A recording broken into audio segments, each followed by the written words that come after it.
Welcome everybody. In this video we are going to learn about clause. Before we start learning clause, one question comes to our mind. That is, why do we learn clause? আমরা কেন clause শিখব? We have to learn clause because clause is the basic of building different kinds of sentences, such as simple sentence, compound sentence, complex sentence. যখন আমরা বিভিন্ন ধরনের sentence বানাই, যেমন simple sentence, complex sentence বা কম্পাউন্ড সেন্টেন্স, তখন কিন্তু clause জানাটা একান্ত জরুরি। And if you want to make such kinds of sentences, we should have a basic knowledge, we should have a specific knowledge about clause. I am new in this field, a new YouTuber making videos on different kinds of educational topics like grammar, vocabulary, and on the syllabus of class 9, 10, 11 and 12. So if you like my videos, please subscribe it. Please subscribe my channel. Now let's start with clause. What are we going to learn here? আমরা এখানে কি শিখতে চলেছি? What is clause? Clause কি? Its difference with sentence, সেন্টেন্সের সাথে এর পার্থক্য। Its difference with phrase, ফ্রেজের সাথে এর পার্থক্য কি? ক্লাসিফিকেশন অফ ক্লজ এবং ক্লজের শ্রেণীবিভাগ। Let's find what is clause. এখন দেখা যাক যে ক্লজ কি। প্রথমে আমরা একটা সেন্টেন্স দেখে নিই। কি আছে এখানে? She likes red roses. সে লাল গোলাপ পছন্দ করে। এখানে she subject, likes verb, red roses object. এটা একটা সেন্টেন্স এবং এখানে একটা ফাইনাইট ভার্ব আছে, কারণ একটা সেন্টেন্স মানে সেখানে একটা ফাইনাইট ভার্ব থাকবেই। একটা ফাইনাইট ভার্ব ছাড়া কখনো কোনো সেন্টেন্স হতে পারে না।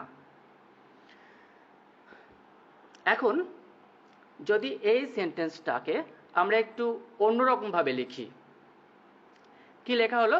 She likes the roses that are red in colour. সে পছন্দ করে সেই গোলাপগুলোকে যে গোলাপগুলো লাল রঙের। এইখানে সেন্টেন্সটাকে ভেঙে একটু বড় করা হয়েছে। এখানে যে নতুন পার্টটা এসছে সেটা কি? That are red in colour. এই যে that are red in colour, এইখানে কিন্তু একটা ফাইনাইট ভার্ব আছে, সেটা হলো are. That are red in colour এর অর্থ হলো যেগুলি লাল রঙের। এখন তাহলে সেন্টেন্সটার দুটো পার্ট স্পষ্টত লক্ষণীয়, স্পষ্টভাবে দুটো পার্ট এখানে লক্ষ্য করা যাচ্ছে। এই দুটো পার্ট কি কি? একটা হলো শি লাইকস দ্য রোজেস, আর একটা হলো that are red in colour. এই দুটো কিন্তু দুটো ক্লজ। প্রথমটা শি লাইকস দ্য রোজেস, এটা একটা clause. That are red in colour, এটা একটা ক্লজ। প্রথম ক্লজে দেখি এখানে একটা সাবজেক্ট আছে, ফাইনাইট ভার্ব আছে। আর পরের ক্লজে কি? এখানে কিন্তু একটা সাবজেক্ট আছে, সেটা সাইলেন্ট। দ্যাট আর, যেগুলি, যেগুলি বলতে কোনগুলো কথা বলা হচ্ছে? গোলাপগুলির কথা বলা হচ্ছে। তাহলে এখানে দ্যাটটা কিন্তু সাবজেক্টের কাজ করছে। তাই এখানেও কিন্তু একটা ফাইনাইট ভার্ব আছে, সেটা হলো আর, যেগুলি হয় লাল রঙের। এই দুটি ক্লজ এখানে, একটা শি লাইকস দ্য রোজেস, একটা হলো that are red in colour. এখানে লাইকস একটা ফাইনাইট ভার্ব প্রথম ক্লজে, আর পরের ক্লজে আর হলো আরেকটা ফাইনাইট ভার্ব। একটা সেন্টেন্সে যতগুলো ফাইনাইট ভার্ব থাকবে ততগুলো কিন্তু ক্লজ হবে। এখানে একটা সেন্টেন্স, এ দুটো ফাইনাইট ভার্ব, একটা হলো লাইকস আর একটা হলো আর। এখানে কিন্তু দুটো ক্লজ আছে। দুটো ক্লজ নিয়ে কিন্তু এই সেন্টেন্সটা গঠিত হয়েছে। আর একটা সেন্টেন্স দেখে নিই। I went to market. আমি বাজারে গিয়েছিলাম। এটা একটা সেন্টেন্স, এর সাবজেক্ট আই, ওয়েন্ট ভার্ব বা ফাইনাইট ভার্ব। এর সঙ্গে আরেকটা পার্ট যোগ করে দেওয়া হলো। কি করা হলো? হোয়ার আই মেট রাম, যেখানে আমার রামের সঙ্গে দেখা হয়েছিল। আমি বাজারে গিয়েছিলাম যেখানে আমার রামের সঙ্গে দেখা হয়েছিল। এই যে হোয়ার আই মেট রাম, এই যে পার্টটা, এটাও একটা ক্লজ। দেখো এর একটা সাবজেক্ট আছে, সাবজেক্ট হলো আই, আর এখানেও একটা ফাইনাইট ভার্ব আছে, মেট। I met Ram. তাহলে একটা সেন্টেন্সের সঙ্গে আরেকটা ক্লজ যোগ করে সেন্টেন্সটাকে বড় করা হয়েছে। এখানে দেখি, এরপরে দেখি আরও একটা ক্লজ এখানে যোগ করা হয়েছে, হু ইজ মাই ক্লাসমেট, যে হয় আমার সহপাঠী। তাহলে ফুল সেন্টেন্স কি হলো, আই ওয়েন্ট টু মার্কেট, আমি বাজারে গিয়েছিলাম, ওয়্যার আই মেট রাম, যেখানে আমার রামের সঙ্গে দেখা হয়েছিল, হু ইজ মাই ক্লাসমেট, যে হলো আমার সহপাঠী। তিনটি ক্লজ নিয়ে এই সেন্টেন্সটা গঠিত হয়েছে। তিনটি ক্লজের প্রত্যেকটা ক্লজেই কিন্তু একটা করে ফাইনাইট ভার্ব আছে।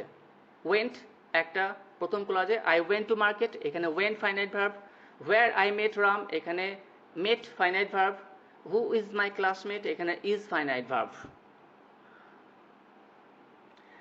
আরেকটা এক্সাম্পল দেখে নি, the boy did not go to school yesterday, ছেলেটি গতকাল স্কুলে যায়নি। এই যে সেন্টেন্সটা, এখানে কিন্তু সাবজেক্ট দ্য বয় আর ভার্ব হলো ডিড নট গো। এখন আমরা যদি এই সেন্টেন্সটার সঙ্গে আরো একটু কিছু যোগ করতে চাই তাহলে পারবো কি? দেখি এর সঙ্গে একটা ক্লজ যোগ করা যায় কিনা।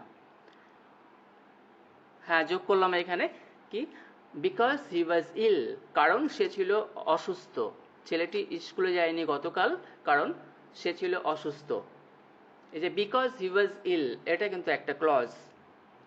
এখানে সাবজেক্ট হি আর ফাইনাইট ভার্ব ওয়াজ। এবার সেন্টেন্সটাকে আরেকটু অন্যরকম ভাবে লেখা হলো, the boy who was ill did not go to school study, ছেলেটা যে অসুস্থ ছিল গতকাল স্কুলে যায়নি। এইখানে কিন্তু এই যে হু ওয়াজ ইল এটা ভেতরে চলে আসছে। The boy did not go to school স্টাডে এটা আগে থেকে ছিল, তারপরেই কিন্তু এর মধ্যে একটা পার্ট চলে এসছে, এটা হলো একটা ক্লজ। হু ওয়াজ ইল এটা একটা ক্লজ। এখানে সাবজেক্ট মানে সাইলেন্ট আছে, হু বলতে এখানে ছেলেটিকে বোঝানো হচ্ছে, হু ওয়াজ ইল, ওয়াজ হলো ফাইনাইট ভার্ব। তাহলে একটা সেন্টেন্সের মধ্যেই কিন্তু আরেকটা ক্লজ গিয়ে সেন্টেন্সটাকে আরো বড় করতে পারে। তাহলে ক্লজ কি? Clause is a part of a sentence with a finite verb and it has a subject that sometimes remains silent. Clause হলো একটি বাক্যের অংশ। Clause হলো একটি বাক্যের অংশ যার মধ্যে একটা সমাপিকা ক্রিয়া থাকে, যার একটি সাবজেক্ট থাকে যেটি মাঝে মাঝে সাইলেন্ট থাকে। তাহলে ক্লজের কি বৈশিষ্ট্যগুলো পেলাম আমরা? Clause is a part of a sentence. Clause একটা বাক্যের অংশ। A clause must have a finite verb. একটা ক্লজ মানে তার একটা অবশ্যই ফাইনাইট ভার্ব থাকবে বা সমাপিকা ক্রিয়া থাকবে। It has a subject that sometimes remains silent. এর একটা সাবজেক্ট আছে, সেটা মাঝে মধ্যে সাইলেন্ট থাকতে পারে। In a sentence there may be two or more clauses. একটা সেন্টেন্সের মধ্যে দুই বা ততোধিক ক্লজ থাকতে পারে। একটা সেন্টেন্স মানে অনেকগুলো ক্লজ নিয়ে হতে পারে, দুটো ক্লজ নিয়ে হতে পারে। তো বিভিন্ন রকম ক্লজ নিয়ে, অনেকগুলো ক্লজ নিয়ে কিন্তু একটা সেন্টেন্স গঠিত হতে পারে। যেগুলো আমি বললাম সেগুলো বাংলাটা এখানে লিখে দেওয়া হয়েছে যাতে বুঝতে অনেকটা সুবিধা হবে। নাও let's find its difference, the difference of clause with sentence. A clause cannot occur alone, but a sentence can. একটি ক্লজ একাকী ঘটতে পারে না, কিন্তু একটা সেন্টেন্স একাকী ঘটতে পারে। সেটা কিরকম? একটা উদাহরণ দেখে নিই। I went to market and there I met Ram. আমি বাজারে গিয়েছিলাম এবং সেখানে আমার রামের সাথে দেখা হয়েছিল। এটা কিন্তু একটা সেন্টেন্স। এই সেন্টেন্সে কিন্তু দুটো পার্ট স্পষ্টভাবে লক্ষ্য করা যাচ্ছে। একটা হলো I went to market, আরেকটা হলো there I met Ram. এই দুটো পার্টকে কিন্তু and দ্বারা যুক্ত করা হয়েছে এখানে। এই দুটো কি? এই দুটো আসলে দুটো ক্লজ। একটা হলো I went to market, এটা একটা ক্লজ, আর একটা there I met Ram, এটা একটা ক্লজ। এখন যদি আমরা এই দুটো অংশযুক্ত সেন্টেন্সকে আলাদা করে দিই, ভাগ করে দিই, এই দুটো অংশকে আলাদা করে দিলাম, তাহলে কি পাবো আমরা? একটা হবে আই ওয়েন্ট টু মার্কেট, আর একটা পাবো দেয়ার আই মেট রাম। এখন এই যে দুটো পার্ট হয়ে গেল, এই দুটো পার্টকে আমরা কি বলবো, ক্লজ না সেন্টেন্স? হ্যাঁ, এই দুটো কিন্তু কেউ ক্লজ নয়, যখন আলাদা হয়ে গেল তখন এটা সেন্টেন্স হয়ে গেল। আই ওয়েন্ট টু মার্কেট এটা একটা sentence, there I met Ram এটাও একটা সেন্টেন্স। যখন এই দুটোকে আবার অ্যান্ড দ্বারা যুক্ত করা হবে তখন কিন্তু একটা সেন্টেন্সের মধ্যেই দুটো ক্লজ হয়ে যাবে, দুটো ক্লজ নিয়ে তখন সেন্টেন্সটা গঠিত হবে। তাই একটা ক্লজ একাকী ঘটতে পারে না, আর একটা সেন্টেন্স কিন্তু একাকী ঘটতে পারে। এটা হলো ক্লজ আর সেন্টেন্সের মধ্যে পার্থক্য। Now let's find difference with phrase. Difference of clause with phrase. ফ্রেজের সাথে ক্লজের ডিফারেন্স বা পার্থক্য কি? ফ্রেজ কি? Phrase is a group of words without a finite verb. Phrase হলো একগুচ্ছ শব্দ যার মধ্যে একটা ফাইনাইট ভার্ব থাকে না, যার মধ্যে কোনো ফাইনাইট ভার্ব থাকে না, উইদাউট আ ফাইনাইট ভার্ব। এখন ক্লজ কি? Clause is a group of words with a finite verb. Clause হলো একগুচ্ছ শব্দ যার মধ্যে একটা ফাইনাইট ভার্ব থাকে। ক্লজের মধ্যে ফাইনাইট ভার্ব থাকে, ফ্রেজে ফাইনাইট ভার্ব থাকে না। এছাড়াও আমরা একটু আগে দেখেছি যে ক্লজ মানে তার একটা সাবজেক্ট থাকবে, সেটা সাইলেন্ট থাকতে পারে যদিও, আবার তার একটা ফাইনাইট ভার্ব অবশ্যই থাকবে।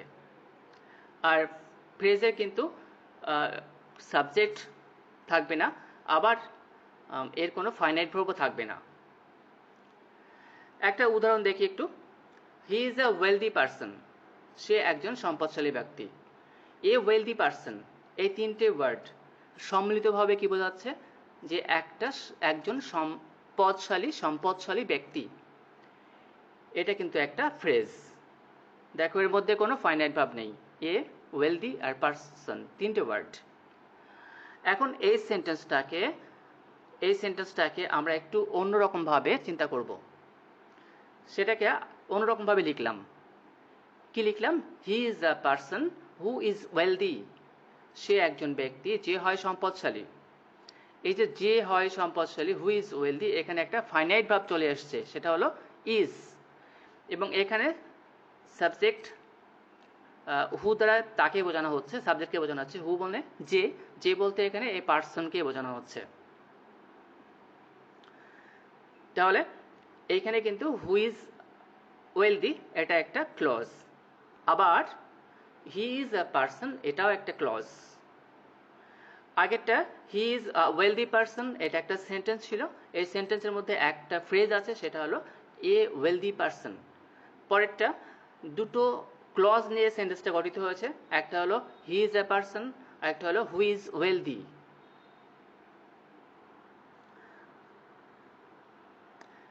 নাও ইউ থিঙ্ক, এখন তোমরা চিন্তা করো। এখানে দুটো সেন্টেন্স দেওয়া হয়েছে, এর মধ্যে কোথায় ফ্রেজ কোথায় ক্লজ, কোনটা ফ্রেজ কোনটা ক্লজ একটু ভেবে দেখো। আমি আনসার দিয়েছি, এরপরে পজ করে দিয়ে চিন্তা করে নাও, তারপরে দেখো যে কি আনসার আছে। Now let's find the answer. They live in a stone house, এই যে সেন্টেন্সটা, এর মধ্যে ইন আ স্টোন হাউস একটা পাথরের তৈরি বাড়িতে, তারা বাস করে একটা পাথরের তৈরি বাড়িতে। কোথায় বাস করে? একটা পাথরের তৈরি বাড়িতে। তাহলে ইন এ স্টোন হাউস এই চারটে ওয়ার্ড কিন্তু সম্মিলিতভাবে একটা অর্থ প্রকাশ করছে, এটা একটা ফ্রেজ। আর they live in a house that is made of stone, এখানে দুটো ক্লজ আছে, দুটো ক্লজ নিয়ে সেন্টেন্সটা গঠিত হয়েছে। একটা ক্লজ হলো দে লিভ ইন আ হাউস, আর একটা হলো that is made of stone. তাহলে আমরা কি আনসার পেয়ে গেলাম? আমরা আনসার পেয়ে গেলাম, কিন্তু এখনো একটু বাকি আছে। আর একটু চিন্তা করে দেখি, যে পরের ক্লজটা মানে দ্বিতীয় সেন্টেন্সের পরের ক্লজটা, অর্থাৎ that is made of A stone, এখানে কিছুটা হলুদ কালি দিয়ে লেখা আছে এখানে, সেটা হলো মেড অফ এ স্টোন, পাথরের তৈরি। মেড অফ এ স্টোন তিনটি ওয়ার্ড মিলে একসাথে কি বোঝাচ্ছে? যে পাথরের তৈরি। এটা কিন্তু একটা ফ্রেজ। তার মানে একটা ক্লজের মধ্যে কিন্তু একটা ফ্রেজ থাকতে পারে, একটা নয়, একটা ক্লজের মধ্যে এক বা একাধিক ফ্রেজ থাকতে পারে। আমি এখানে উদাহরণ দিয়েছি একটা ফ্রেজ দিয়ে, কিন্তু একটা ক্লজের মধ্যে এক বা একাধিক ফ্রেজ থাকতে পারে। তার মানে আমরা এখানে পার্থক্য পেয়ে গেলাম ক্লজ আর ফ্রেজের মধ্যে। ফ্রেজ একগুচ্ছ শব্দ যার মধ্যে কোনো ফাইনাইট ভাব থাকে না, আর ক্লজ হলো একগুচ্ছ শব্দ যার মধ্যে অবশ্যই একটা ফাইনাইট ভাব থাকে এবং এর একটা সাবজেক্টও থাকে। Now let's classify clause.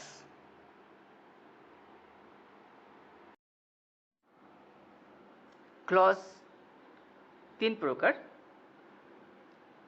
Principal clause, subordinate clause R coordinate clause.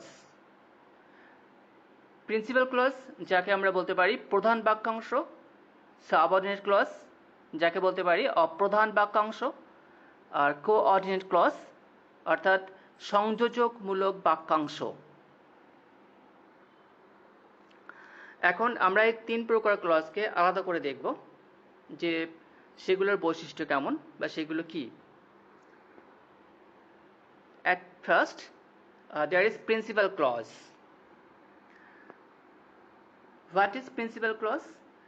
The clause which is independent and can sit alone and does not depend on any other clause is called a principal clause. Principal clause কি?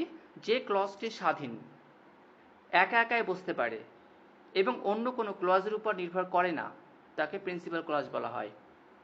তাহলে principal clause কি? স্বাধীন, অন্য কোনো ক্লজের উপর নির্ভরশীল নয়, একা একাই বসতে পারে।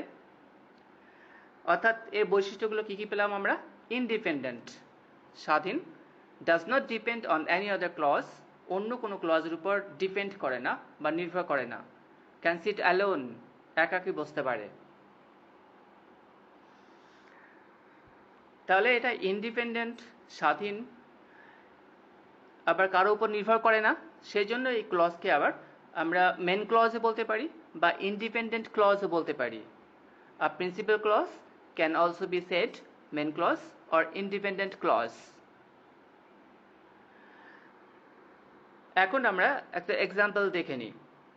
দেয়ার is a boy who is my brother, একটা সেন্টেন্স। এই সেন্টেন্সে দুটো পার্ট আছে, একটা হলো দেয়ার ইজ এ বয়, একটা হু ইজ মাই ব্রাদার। এই দুটো পার্ট কিন্তু দুটো ক্লজ। যদি এটাকে আলাদা করে লিখি তাহলে একটা পাচ্ছি কি দেয়ার ইজ এ বয় আর একটা হু ইজ মাই ব্রাদার। এখন এই যে দুটো ক্লজ পেলাম এদের অর্থ কি? দেয়ার ইজ এ বয় এর অর্থ হলো সেখানে হয় একটি বালক। হু ইজ মাই ব্রাদার, যে হয় আমার ভাই। এখন ধরা যাক আমি ক্লাসে গেলাম, আমি ক্লাসে পড়াচ্ছি, স্টুডেন্টসদের সামনে আমি হঠাৎ বললাম যে হয় আমার ভাই। কি বললাম? যে হয় আমার ভাই। আমি যদি হঠাৎ বলে থাকি যে হয় আমার ভাই, তাহলে কি কেউ কিছু বুঝতে পারবে? তারা অবাক হয়ে যাবে যে স্যার কি বলছেন। অর্থাৎ এই যে হয় আমার ভাই, এটা কিন্তু স্পষ্টভাবে কোনো কনসেপশন দিচ্ছে না, কোনো ধারণা দিচ্ছে না। কিন্তু যদি বলি সেখানে একটি বালক আছে বা সেখানে হয় একটি বালক, তাহলে ওরা ভাববে যে কোথাও একটা বালক দাঁড়িয়ে আছে বা আছে। তাহলে প্রথম যে ক্লজটা এখানে দেয়ার ইজ এ বয়, এটা কিন্তু একটা ক্লিয়ার কনসেপশন বা পরিষ্কার ধারণা দিচ্ছে। এটা কিন্তু একা একা বসতে পারে, একা একা বসে এটাকে আমরা একটা সেন্টেন্স, কমপ্লিট সেন্টেন্স বলতে পারি। কিন্তু যদি শুধু বলা হয় হু ইজ মাই ব্রাদার এবং এরপরে ফুল স্টপ আছে, এখানে কোশ্চেন মার্ক নেই কিন্তু, তাহলে এই মানে দাঁড়াচ্ছে কি যে হয় আমার ভাই। এটা কিন্তু ক্লিয়ার কনসেপশন দিচ্ছে না। তার মানে প্রথমে যে ক্লিয়ার কনসেপশন দিচ্ছে সেই বাক্যটা হলো স্বাধীন বাক্য, আর পরে যে ক্লিয়ার কনসেপশন দিচ্ছে না হু ইজ মাই ব্রাদার, সেটা হলো পরাধীন বাক্য। এটা কিন্তু পরাধীন এই কারণে এটা নির্ভরশীল, অন্যের উপর নির্ভর করে আছে। এই যে স্বাধীন যে বাক্যটা সেটাকে বলা হয় principal clause. There is a boy, এটা হলো একটা প্রিন্সিপাল ক্লজ বা প্রধান বাক্যাংশ বা মেইন ক্লজ বা ইন্ডিপেন্ডেন্ট ক্লজ। অপরপক্ষে হু ইজ মাই ব্রাদার, এটা কিন্তু পরাধীন বাক্য, বা এটা একটা সাবঅর্ডিনেট ক্লজ। এই ক্লজে পরে আসছি আমরা, সাবঅর্ডিনেট ক্লজ নিয়ে একটু পরে আলোচনা করছি এরপরেই। যাই হোক, এখানে আমরা পেয়ে গেলাম আমরা যে এটা কিন্তু সাবঅর্ডিনেট, কারণ এটা নির্ভর করছে, এটা অপ্রধান বাক্যাংশ, এটা প্রধান ক্লজের উপরে বা প্রিন্সিপাল ক্লজের উপরে নির্ভর করছে। আরও একটা example, I am thinking about what you said. I am thinking about what you said, এর থেকে আমরা দুটো ক্লজ পাচ্ছি। একটা হলো I am thinking about, actually I am thinking about it, আর একটা হলো হোয়াট ইউ সেড। এখন যে আই এম থিঙ্কিং অ্যাবাউট বা থিঙ্কিং অ্যাবাউট ইট, এর অর্থ কি? আমি এই ব্যাপারে চিন্তা করছি। আরেকটার অর্থ কি? হোয়াট ইউ সেড এর অর্থ কি? তুমি যা কিছু বলেছিলে। আমি এরকমভাবে যদি হঠাৎই বলে থাকি তুমি যা কিছু বলেছিলে, তাহলে কি কিছু বোঝা যাবে? তাহলে কিন্তু কিছু বোঝা যাবে না। তাহলে এই ক্লজটা তুমি যা কিছু বলেছিলে এটা কিন্তু ডিপেন্ড করছে, এটা কিন্তু প্রধান বাক্যাংশ নয়, এটা পরাধীন বাক্যাংশ। এটা হলো একটা সাবঅর্ডিনেট ক্লজ। অপরপক্ষে আই এম থিঙ্কিং অ্যাবাউট বা থিঙ্কিং অ্যাবাউট ইট, এটা হলো একটা প্রিন্সিপাল ক্লজ বা প্রধান বাক্যাংশ। তাহলে এখান থেকে অনেকটা ক্লিয়ার হয়ে গেল যে কোনটা প্রিন্সিপাল ক্লজ আর কোনটা সাবঅর্ডিনেট ক্লজ। এখন আমরা সাবঅর্ডিনেট ক্লজ নিয়ে আলোচনা করব, কিন্তু তার আগে অনেকটাই পরিষ্কার হয়ে গেছে কোনটা সাবঅর্ডিনেট ক্লজ। তবু আমরা আরেকবার আলাদা করে দেখব যে কোনটা subordinate clause. What is subordinate clause? A clause that cannot be used independently and is always dependent on a main clause is called a subordinate clause. একটি ক্লজ যেটি স্বাধীনভাবে বসতে পারে না এবং যাকে সবসময়ই কোনো না কোনো প্রিন্সিপাল ক্লজের উপর নির্ভর করতে হয় তাকে সাবঅর্ডিনেট ক্লজ বলে। তাহলে একটা সাবঅর্ডিনেট ক্লজ কখনোই স্বাধীনভাবে বসতে পারে না, আমরা একটু আগেও দেখেছি, এবং এই ক্লজটিকে সবসময়ই কোনো না কোনো প্রিন্সিপাল ক্লজের উপর নির্ভর করতে হয়। তাহলে আমরা এর ক্যারেক্টারিস্টিক্স কি পাচ্ছি? It cannot be used independently, এটাকে স্বাধীনভাবে ব্যবহার করা যেতে পারে না। Always dependent on a main clause, সবসময়ই একটা মেইন ক্লজের উপরে নির্ভরশীল। Now let's see the example. There is a boy who is my brother. আমরা এই এক্সাম্পলটা নিয়ে আগে আলোচনা করেছি। এখানে কি পেয়েছি আমরা? দুটো সেন্টেন্স পেয়েছি, দুটো ক্লজ পেয়েছি, একটা there is a boy, একটা who is my brother। আমরা এও দেখেছি যে এই যে there is a boy, এটা কিন্তু একটা ক্লিয়ার কনসেপশন দিচ্ছে। এর অর্থ কি? সেখানে হয় একটি বালক, আর who is my brother এর অর্থ হলো যে হয় আমার ভাই। কি দেখতে পাচ্ছি এখানে? যে there is a boy, এটা কিন্তু একটা স্বাধীন বাক্য, কিন্তু who is my brother এটা কিন্তু একটা পরাধীন বাক্য, স্বাধীন বাক্য নয়। কারণ একে সবসময় কিন্তু স্বাধীন বাক্যের উপরে অর্থাৎ প্রিন্সিপাল ক্লজের উপরে নির্ভর করতে হচ্ছে। এরকমভাবে একটি সাবঅর্ডিনেট ক্লজকে সবসময়ই কোনো না কোনো প্রিন্সিপাল ক্লজের উপর নির্ভর করতে হয়। প্রিন্সিপাল ক্লজের উপর নির্ভরতা ছাড়া এর অস্তিত্ব নেই, এটি কোনো ক্লিয়ার কনসেপশন দিতে পারে না। সেই জন্য এই ক্লজটিকে কি বলা হচ্ছে? Subordinate clause. এখানে হু ইজ মাই ব্রাদার এই ক্লজটি হলো সাবঅর্ডিনেট ক্লজ বা পরাধীন বাক্যাংশ, আর দেয়ার ইজ এ বয় একটা প্রিন্সিপাল ক্লজ। আরেকটা উদাহরণ দেখে নিই, I am thinking about what you said, এটা নিয়েও আমরা আগে আলোচনা করেছি। এখানে কি? এখানে কিন্তু দুটো আলাদা ক্লজ, একটা হলো আই এম থিঙ্কিং অ্যাবাউট অর্থাৎ থিঙ্কিং অ্যাবাউট ইট, আর একটা what you said. I am thinking about it এর অর্থ হলো আমি এই ব্যাপারে চিন্তা করছি, আর হোয়াট ইউ সেড তুমি যা কিছু বলেছিলে। এখন এখানেও দেখা যাচ্ছে যে হোয়াট ইউ সেড বা তুমি যা কিছু বলেছিলে এটা কিন্তু স্বাধীনভাবে কোনো কনসেপশন বা ধারণা দিচ্ছে না। তাই জন্য যে হোয়াট ইউ সেড এটা হলো একটা সাবঅর্ডিনেট ক্লজ, আর I am thinking about it এটা হলো principal clause.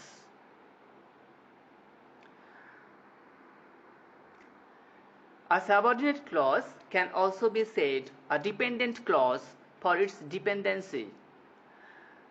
একটা সাবঅর্ডিনেট ক্লজকে অবশ্যই আমরা ডিপেন্ডেন্ট ক্লজ বলতে পারি এর নির্ভরশীলতার জন্য, কারণ এই ক্লজটি নির্ভর করে প্রিন্সিপাল ক্লজের উপর নির্ভর করে, তাই জন্য আমরা এই ক্লজটিকে কিন্তু ডিপেন্ডেন্ট ক্লজও বলতে পারি। যেমনভাবে আমরা প্রিন্সিপাল ক্লজকে বলে থাকি ইনডিপেন্ডেন্ট ক্লজ, আর একে বলতে পারি অর্থাৎ সাবঅর্ডিনেট ক্লজকে বলতে পারি ডিপেন্ডেন্ট ক্লজ বা নির্ভরশীল বাক্যাংশ। Now let's find what coordinate clause is. What is coordinate clause? When two or more principal clauses are connected with coordinating conjunctions are called coordinate clause. যখন দুই বা ততোধিক প্রিন্সিপাল ক্লজকে কোঅর্ডিনেটিং কনজাংশন দ্বারা যুক্ত করা হয় তখন সেই ক্লজগুলোকে বলা হয় কোঅর্ডিনেট ক্লজ। অর্থাৎ দুটো বা তার বেশি প্রিন্সিপাল ক্লজকে যুক্ত করা হচ্ছে কিসের দ্বারা? কোঅর্ডিনেটিং কনজাংশন দ্বারা। তাহলে কিন্তু আমাদের দেখতে হবে আগে যে কোঅর্ডিনেটিং কনজাংশন কোনটা বা কোনগুলো। What are coordinating conjunctions? The conjunctions which connect two words, phrases or sentences of the same grammatical rank are called coordinating conjunctions. যে কনজাংশনগুলো দুটো সমজাতীয় শব্দ বা ফ্রেজ বা বাক্যাংশ বা সেন্টেন্সকে যুক্ত করে, যারা একই গ্রামাটিক্যাল র্যাঙ্কের বা সমজাতীয়, তাদেরকে বলা হয় কোঅর্ডিনেটিং কনজাংশন। যেমন and, but, or, yet, so, either or, neither নর, স্টিল, এক্সেট্রা। অর্থাৎ কোঅর্ডিনেটিং কনজাংশন হলো সেই কনজাংশনগুলো যেগুলো দুটো সমজাতীয় শব্দ বা ফ্রেজ বা সেন্টেন্সকে যুক্ত করে। এখন আমরা এখানে কিছু পেয়েছি কনজাংশন, সেগুলো হলো and, but, or, yet, so, either or, neither nor, still. এগুলো কিন্তু সবই কোঅর্ডিনেটিং কনজাংশনস। এটা নিয়ে আমি পরে কোঅর্ডিনেটিং কনজাংশনস নিয়ে আমি পরে আর একটা ভিডিওতে আলোচনা করব। এখানে আমাদের আলোচ্য বিষয় ক্লজ, কিন্তু বোঝানোর সুবিধার্থে একটু বিষয় সম্পর্কে জ্ঞাত করানো হলো। এখন আমরা একটা উদাহরণ দেখে নিই। I shall do it now or I shall not do it at all. আমি এটা এখনই করব, নতুবা এটা কখনোই করব না। এখানে দুটো প্রিন্সিপাল ক্লজ, একটা আই শ্যাল ডু ইট নাও আর একটা হলো I shall not do it at all. দুটো ক্লজকে কিন্তু অর দ্বারা যুক্ত করা হয়েছে, করে এরা রূপান্তরিত হয়েছে কোঅর্ডিনেটিং ক্লজে। আর একটা example, he fired the gun but it missed the target. এখানে তাই বাট দ্বারা যুক্ত হয়েছে দুটো প্রিন্সিপাল ক্লজ, একটা হলো হি ফায়ার্ড দ্য গান আর একটা ইট মিসড দ্য টার্গেট, রূপান্তরিত হয়েছে কোঅর্ডিনেট ক্লজে।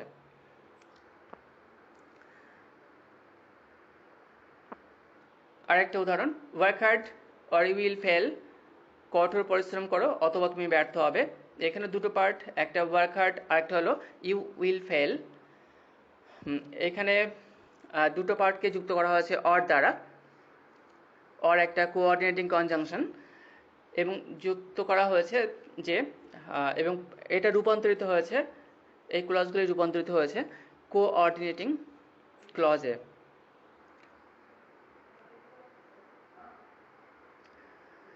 আর একটা উদাহরণ দেখে নিই। He is neither a football player nor a cricketer. সে একটা ফুটবল প্লেয়ার নয়, সে একটা ক্রিকেটারও নয়। এইখানে কিন্তু দুটো পার্ট, একটা হলো he is neither a football player, এটা একটা পার্ট, আর নট এ ক্রিকেটার, এটা একটা পার্ট। কিন্তু he is neither a football player এর মধ্যে একটা ফাইনাইট ভার্ব আছে, সেটা হলো ইজ, এর সাবজেক্ট হলো হি।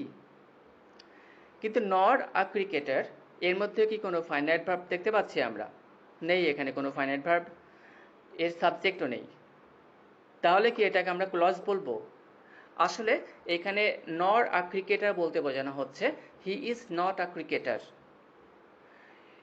এই নর আ ক্রিকেটার এর মধ্যে হি আর ইজ সাইলেন্ট আছে, তাই জন্য এটা একটা ক্লজ। এবং এটা একটা, যদি এটাকে আলাদা করে বোঝানো হয় তাহলে এটা একটা প্রিন্সিপাল ক্লজ, এবং যুক্ত করা হয়েছে নেদার নট দিয়ে।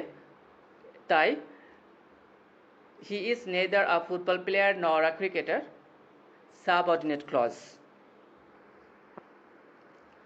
Let's identify principal clauses and subordinate clauses. এখন আমরা কিছু প্রিন্সিপাল ক্লজ আর সাবঅর্ডিনেট ক্লজকে আইডেন্টিফাই করতে শিখবো, যে কোনগুলো প্রিন্সিপাল ক্লজ আর কোনগুলো সাবঅর্ডিনেট ক্লজ। কারণ অনেক সময় পরীক্ষায় কিন্তু ক্লাস 8-এ বা 9-এর পরীক্ষায় কিন্তু এরকম কোশ্চেন আসে, একটা সেন্টেন্স দেওয়া হয়, দিয়ে বলা হয় আইডেন্টিফাই করতে যে কোনটা প্রিন্সিপাল ক্লজ আর কোনটা subordinate clause. First one, I know who the person is. আমাদের কি করতে হবে? আইডেন্টিফাই করতে হবে যে এর মধ্যে কোনটি প্রিন্সিপাল ক্লজ আর কোনটা সাবঅর্ডিনেট ক্লজ। এখানে দুটো ক্লজ আছে, একটা হলো আই নো, একটা হু দ্য পারসন ইজ।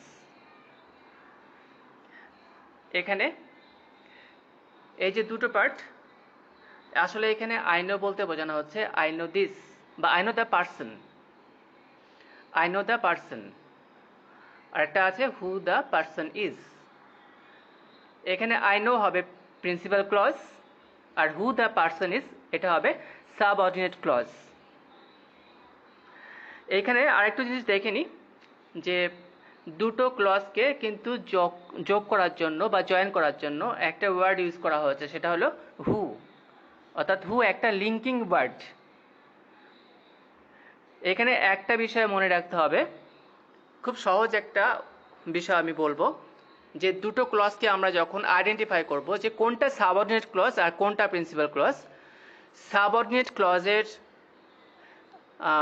আগে কিন্তু লিঙ্কিং ওয়ার্ড থাকে। অর্থাৎ যে ক্লজের আগে লিঙ্কিং ওয়ার্ডটা থাকবে, মানে যে ক্লজটা লিঙ্কিং ওয়ার্ড দিয়ে শুরু হবে, সেই ক্লজটা কিন্তু সবসময় সাবঅর্ডিনেট ক্লজ। যেমনটা that Rambabu is honest is known to all. সেন্টেন্সটাকে কিন্তু একটু ঘুরিয়ে লেখা হয়েছে। আমরা কিন্তু লিখতে পারতাম it is known to all that Rambabu is honest. সেটা না করে আমরা কি লিখলাম? That Rambabu is honest is known to all. Actually join করা হয়েছে কি দিয়ে? লিঙ্কিং ওয়ার্ডটা কি? দ্যাট। তাহলে এখানে কোনটা সাবঅর্ডিনেট আর কোনটা প্রিন্সিপাল? এখানে দ্যাট রামবাবু ইজ অনেস্ট এটা সাবঅর্ডিনেট ক্লজ, আর ইজ নোন টু অল এটা হলো প্রিন্সিপাল ক্লজ। আরও একটা উদাহরণ দেখে নিই। Rabindranath Tagore was a great poet who got the Nobel Prize on Literature.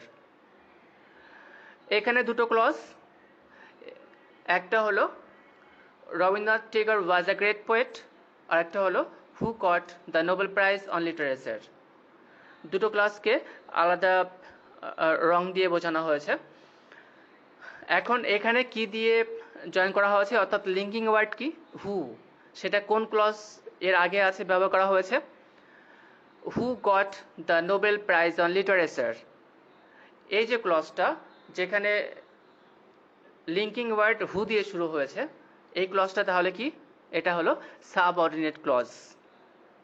আর অপর ক্লজটা Rabindranath Tagore was a great poet, এটা হলো প্রিন্সিপাল ক্লজ।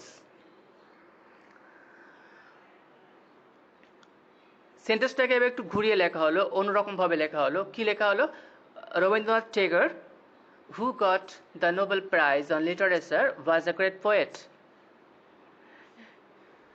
তাহলে এইখানে ক্লজগুলো কি কি?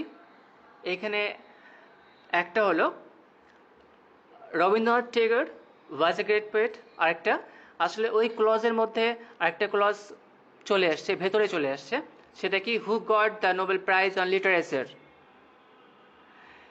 তাহলে এই হু got the Nobel prize on literature এটা কিন্তু হু দিয়ে শুরু হয়েছে,